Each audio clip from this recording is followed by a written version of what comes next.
Kay Ate Jocelyn Navarro. Navarro nga. Navarro yan. Shoutout po. Cellphone? Cellphone? Ano ba tagal yan? Tikman. Pero malinaw yan.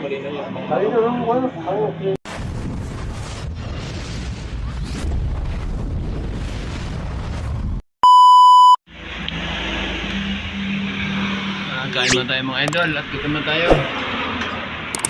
Kain tayo dito sa restaurant ng Arle, ating ulamin. Tuloy nga sinaing. Kalahati ating gulay pwede. Oo, pwede. Pambasag sa ating ulam, no? Walang problema. Ayan. Hindi totoo yan. Alam tayo ng tuloy nga sinaing. Bola lang yan. Tapos kakain tayo ng Ira kanin. ulo. Salam mo na kanin. Oh, shoutout kay ate, oh. Shoutout ate.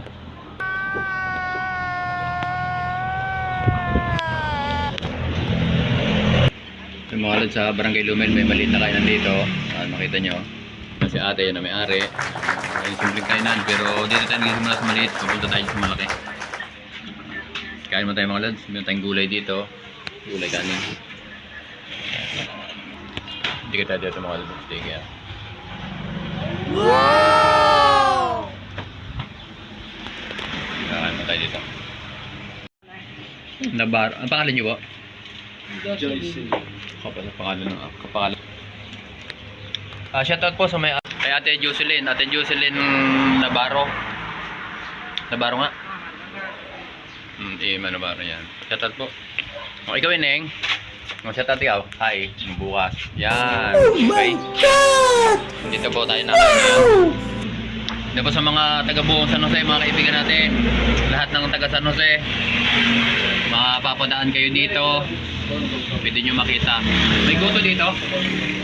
Gusto talaga. Dito ho sa mga mga nagta-travel, yung mga dumadaan, meron dito. Makaahon lang ng tulay ng Lumil. Tulay na maliit, no? Tulay. May gawa ng sidecar, ng tricycle, makaahon lang ako sa sabad ng kanan ho, may kainan dito, goto. Simple lang, hindi yung malata, pero meron po dito kainan. Yung mga lods, malapit sa, bago dumating ng kanto ng Kipot, sa bandang kanan, may kainan dito. Ito yung kanilang lugar. Yan, makikita nyo. Goto, lutong ulam. Yan, dito lang, dito. Meron dito, simple kainan, pero ano, mura lang dito.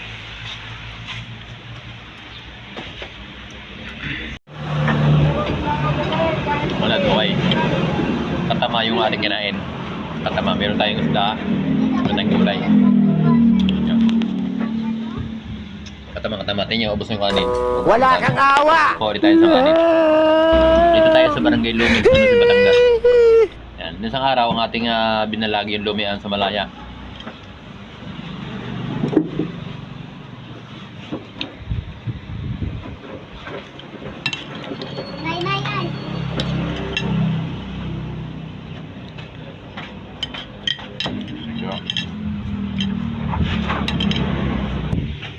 Shoutout kay Jomar Remo, yan, yung anak ng nanay may-ari yan, shoutout. Yan. Yan po, may lumayan po, may gutuhan ho dito. Biyahero, pwede kayo dumaan dito. Masarap, sarap ng isda. Tama yung asim. Ayos. Wala kang awa! Tama sa paborito ko itong upo.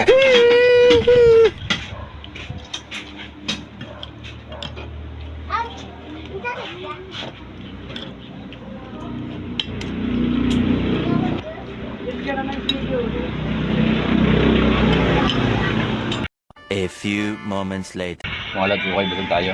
Nakakain na tayo.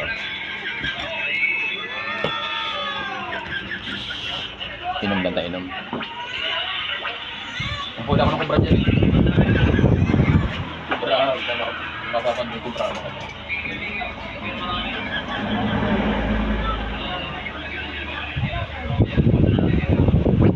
Yan, malaking tulong sa amin. Hindi nandun ba sa ano?